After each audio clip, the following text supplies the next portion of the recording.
قداماي تمهرتي بزعبا ጭንቀትን ቢኬሪ ማይ ሓደ መምህር ፕሮፌሰር እንተማሃሪኡ ሓደ ቢኬሪ ማይ ሒዙ እዚ ማይ ክንደይ ይምዘን ኢሉ ይሓቶም ተማሃሮ ዝተፈላለየ ክብደት ይምግሙት እቲ መምህር ግን ከምዚ ይበለ እዚ ማይ ክብደት ኣይኮነን ዘገድስ ክንደይ ዝኣክል ግዜ ሒዘዮ ጸኒሐ ዝብል ንሓደ ደቂቕ እንተ ሒዘዮ ቀሊል እዩ ንሓደ ሰዓት እንተ ሒዘዮ ኢደይ ክደክምን كحمنن يجمع ملو معلتي حزيو انت تصنيح ايدي يدقسن يلمس يخون ما اختو ጭንቀት ጸገማትን ናይ ህይወት ልክዕ ከምዚ ቢኬር ማይ እዩ ብዛዕባኦም ንቁሩብ ግዜ ምሕሳብ ጸገም ይብሉ ሙሉ ማዓልቲ እንተ ሓሲብካዮም እንተ ውዕልካ ድማ ወላ ሓንቲ ክትሰርሕ ኣይትኽእልን ኢኻ ቅድሚ ምጥቃስካ ነቲ ቢኬሪ ኣቐምጦ ጭንቀትኩም ደርቢኹም ደቅሱ ብዛዕባ ክብረትን ዋጋ ናይ ሰብ እታ ገንዘብ እቲ መምህር ሓዳሽ ዶላር ኣውፂኡ መን ይደልያ ኢሉ ነቲ ተማሃሮ ይሓቶ ኩሎም ተማሃሮ ድማ ኢዶም የልዑ ብምጭምዳድ ድሕሪኡ ነታ ገንዘብ ብኢዱ ጨምደዳ ሕጅውን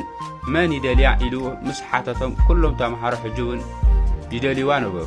ምርጋጽ ቀጺሉ እታ ገንዘብ ኣብ መሬት ደርቢው ብእግሩ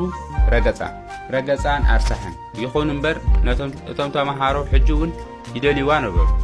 ቀንዲ ማላኽቲ እቲ መምህር ስለምንታይ እዛ ገንዘብ ረሲሓን ተጨምዲዳ ክንሳ ትደልይዋ ኣለኹም ኢሉ ሓተቶ መልሱ ድማ ዋጋኣ ስለዘይቀነሰት እዩ ተጨማደደት ወይ ረሲሓት ሕጅውን 20 ዶላር እያ ኢሎም መለሱ ነዚ ምስ ህይወትና ብምትሓዝ እቲ መምህር ከምዚ ዝበለ መደምደምታ ይህብ ኣብ ህይወትና ብዙሓት ሽግራት የጋጥመና ንወድቕ ንጋጌ ከምኡውን ካልእ ግዜ ዋጋ ዘይብልና ኮይኑ ይስማዓና ይኸውን ነገር ግን ዝኾነ ነገር የጋጥም እቲ ውሽጣዊ ክብሪ ዋጋና ፈጺሙ ኣይቅንስን እዩ ወይ ኣይጠፍእን እዩ ዝኾነ ነገር የጋጥመካ ዋጋኻ ወትሩ ክብሪ እዩ መኻኑ ኣይትረስዕ ዝብል መልእኽቲ እያ ብዛዕባ ኣረኣእያ ወይ ድማ ነገራት ካብ ዝተፈላለየ ኩርናዓት ምርኣይ ዘለዎ ረብሓ እቲ ክርክር ክልተ ተማሃሮ ብዛዕባ ሕብሪ ናይ ሓንቲ ኩዕሶ بحرقان يماغوتو نيرو اتا حاده صعدا ايا خبل كلو اتا خالق دما صلام ايا يبل نبر اتا مفتحي اتا ممهر اب منغوم دويلو اتا خصو اب ماكل تريبيزا اقمطه بدحرو بتا قيايرو اززو اتا حقي بتا مس قيايرو اتي قليم زبل سب صعدا رأي اتي صعدا زبل سب دما صليم رأي اتا خصو بحاده وغن صليم بتي قالوا وغن دما صعدا تلخيت مخانا ترديو نحنا لك سلازخلنان اتخالق سب تغاغي مالت ايكون نحنا كاب زلنا يكرنعات نريو زلنا حقي خوني خل غنا اتخالق سوون كمناتو كرنعات زرأيو حقي الله سبات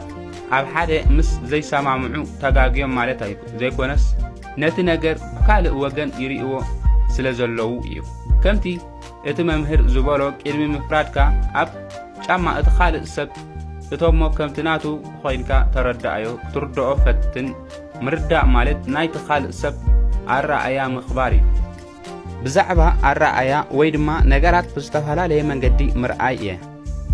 እቲ መምህር ሓደ ስእሊ ኣብ ቦርዱ ስለጢፉ ተማሃሮ እንታይ ትርእዩ ኣለኹም ኢሉ ሓተቶም ብዝተፈላለየ መልሲ ገለ ተማሃሮ ድሮር እያ ክብሉ ከለዉ ገለ ድማ ማንቲለ እያ ኢሎም መለሱ እቲ ሓቂ እቲ መምህር ግን ከምዚ ይበሎም እዚ ድሮር ኣይኮነን ማንቲለውን ኣይኮነትን እዚ ቀለም ኣብ ወረቐት ጥራይ እዩ ክንሪኦ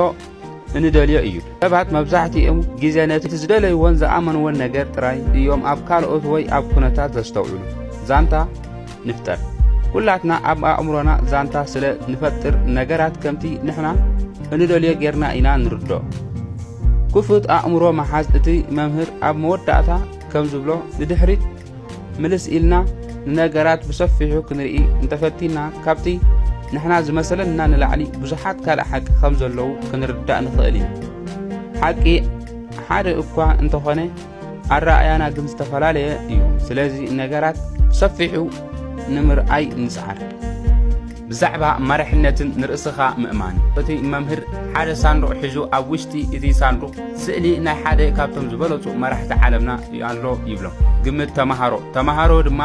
من كخون كم زخالي قمتو قاليهم ستيف جوبز قاليهم مازر تارزا قاليهم دما مارتين ሎተሪ ኪንግ ኢሎም ይምልሱ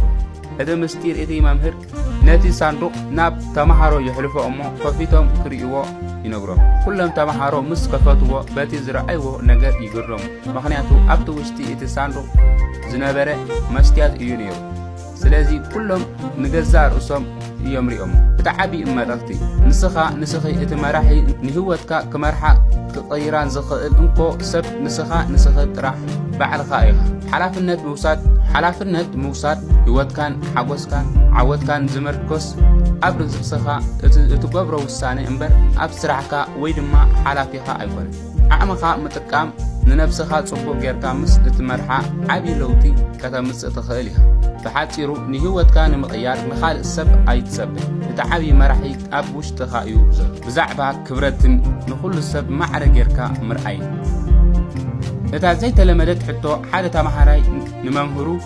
ኣብ ምርመራ ፈተና ዘይተለመደት ሕቶ ከም ዘሎ ይነግሮ ነታ ሕቶ ድማ ሽም ናይዛ ቤት ትምህርቲ እታ ጽሪ ሰበይቲ መን እያ ትብል ነበረት መልሲ እቲ መምህር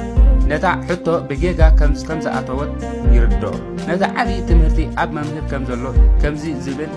መሃሪ ርሂሁ እቲ ኣብ ህይወትኩም ስራሕኩምን ብዙሓት ሰባት ትራኸቡ ኢኹም ኩሎም ድማ ኣገደስቲ እዮም ኩሉ ሰብ ክንክን ትኩረት ይግብኦ እዩ ወላ ብሰላምታን ፍሽኽታን ጥራይ ዘይኮነ እኳ ንሰባት ምኽባር ቅድሚ ኩሉ ስራሕ ዘለዎ ነገር እዩ ብሓፂሩ ዝኾነ ዓይነት ስራሕ ይስራሕ ኩሉ ሰብ ክቡር ስለ ዝኾነ ነፍሱ ወከፍ ሰብ ትፈልጦ ክብሮን ይግባእ ብዛዕባ ሓላፍነት ምውሳድን ሓቂ ምዝራብ እቲ ጉልባብ 4 ተማሃሮ ምርመራ ነይሩዎም ግና ኣያጽንዑን ስለዚ መደብ ኣውፅኦም ንመምህሮም ናብ ሓደ መርዓ ከይድና ክንምለስ ከለና ጎማ ናይ መኪናና ተበላሽና ስለ ዝነፈሰና ዶንጊና ኢሎም ሓሰቡ ካልእ ዕድል እቲ መምህር በዚ ዝበልዎ ተሰማሚዑ ንጽባሒቱ መርመራ ክወስደሎም ይፍቅድ እቶም ተማሃሮ ድማ ተሓገሱ እቲ ሓቀኛ መርመራ ንጽባሒቱ እቲ መምህር እቶም ተማሃሮ ኣብ ዝተፈላለየ ክፍሊ ፈላለዮም እሞ መርመራ ሃቦም እቲ መርመራ ግን ክልተ ሕቶታት ጥራይ እየን ሒዘን ነይረን ቀዳማይ ሕቶ ስምካ ካልኣይ ድማ ኣየነይቲ ጎማ እያ ነፊሳ ነይረን እታ ካልኣይቲ ሕቶ ኣየነይቲ ጎማ እያ ነፊሳ ንኣብነት ናይ ቅድሚት ናይ የማን ናይ ድሕሪት ናይ ጸጋም ትብል ነይራ ስለምንታይ እያ እታ ሕቶ ሓሶቶም ተኣሊዓ ሓቂ እንተዝኸውን ነይሩ ኣርባዕትዮም ኣብ መኪና ስለ ዝነበሩ